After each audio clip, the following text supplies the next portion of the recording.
Do you think that the big issue at the moment is that the filmmakers are very quick to adopt, and that photographers are actually in danger of getting left behind by the film guys because they know how to take stills, but they also know how to make film? I think you're absolutely right. I think when you look at what's being done with the 5D2 particularly now, you know, and episodes of House are being filmed on it. I mean, well, that's the one thing that everyone uses, isn't it? That's become the kind of trademark reason for why it is actually look how happening. beautiful it is. Yeah. I mean, you can see it. You know, I mean, it's almost better than what was done prior to that. Yeah. And you know, with the advent of the, I mean, for me, the Mark IV is my new best friend when filmmaking, because, or shooting, shall we say, moving pictures.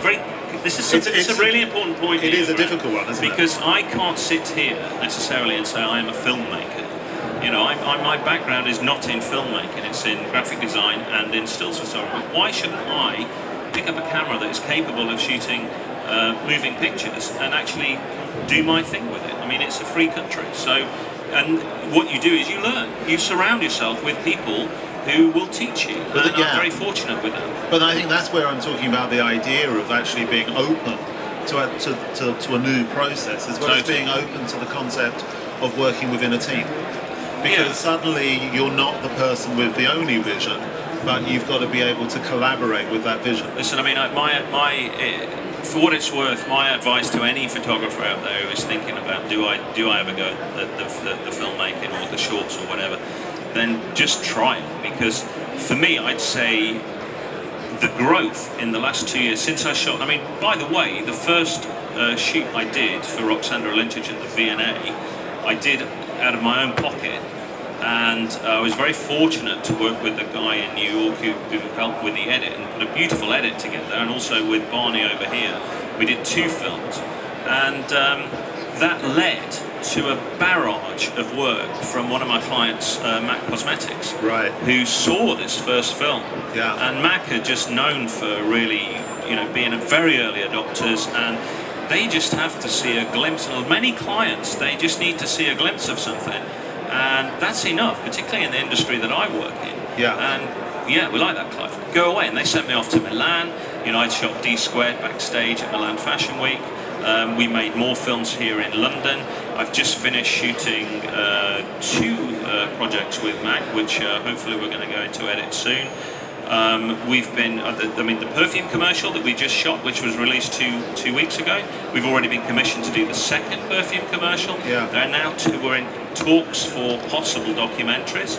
I mean, it's all hugely exciting. It is great, but I think if anybody's been following your column in the magazine, what they'll see is also there's been a huge growth every time learning curve every time you've taken on one of these projects, because I think there's a lot of fear that what to do or how do I do this, but you've sort of just gone with it and learned on the job, I think. Would that be fair to say? Just, you know, you dive in. I mean, one thing I learned as a graphic designer was I mean, this is the best piece of advice I could give to any you know, would-be photographer, filmmaker, graphic designer, whatever industry you're in, is to just be humble.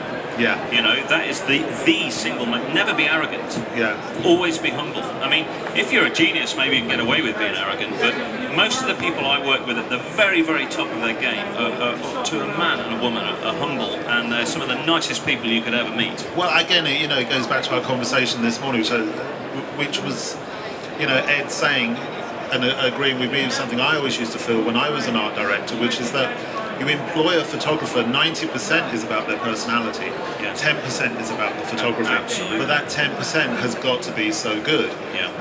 But it's quite a hard thing for people to actually understand that, or even to believe it, because it feels as if it's demeaning the photographic element. It isn't. It just means that 10% has to be just so good. Absolutely. I mean, you know, I've talked about this so many times. You could go on. I mean, you could be commissioned on it for a shoot based on what people have seen. And you could have amazing work. But if you arrive on a set and you're a pain in the arse, you will not be back. You simply will not be back. No, it's absolutely true. Unless you're I mean, there may be people out there who can command that. I don't personally know of anybody like that.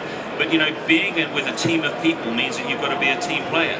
And I know it sounds probably obvious, but of course, choosing that team is the key. Yeah. You know, that's what's important, is that you surround yourself, or you work with, also with people who you can learn a lot from. I mean, it's like if you were to ski or climb or do any of those things, if you can pitch yourself with someone who's slightly better than you will be better. Yeah, as well, a there's result. also a competitive element that always kicks in, isn't there? I don't necessarily feel competitive element with the people I work with. No, I mean, but just in general within oh, the generally, industry. yeah, of course. You know, you're always wanting to. I compete with myself more than anybody else. Yeah. You know, I'm always wanting to do bigger and better all the time. But at the same time, I'm trying to keep it real. Yeah. To keep a check on it all. Well, yeah, a lot of photographers have blogs on their website that they talk about blogs, and it seems to be a very good marketing tool. It's something I've only just started to look at, and I have to say I do think it's very interesting, and it's an interesting area. But have you noticed, you've kind of got your blog in the magazine in this kind of column. It is, yeah. Have you found that actually by putting down your experiences, it's also changed the way in which you look at the work, the way you work, or? Yeah, absolutely. I mean, as you know, I was very nervous about writing in a magazine at the beginning. Really very nervous about it. And I thought, I'd never written anything prior to that, so not since I was at school, I think. So initially I found it very tough, but as I kind of got into it, and I think now I'm getting more and more into it, I find it, I guess it's maybe good psychology. It's kind of therapy. It's a therapy, yeah, it's a therapy, and you put this stuff down, and you can have a very polite rant and rave sometimes about your experiences, and then other times, it might be that I just take my camera on holiday and this is what I do, but it's all about passion, it's all driven by passion. Yeah. Well, I think that's the key to it, isn't it? I mean, whether it's working for clients, the type of people you work with, whatever, it's about being passionate about photography. But obviously, in these economic times, it's becoming increasingly difficult for people to hold on to that passion. I mean, I would hope that this kind of the move of convergence is a way of people rediscovering new ways of working and new opportunities. Well, is that something you found as well? Well, I mean, it's very difficult because, going back to the, design and DTP and photography and DSLR and, filmmaking, etc. It's obviously incredible.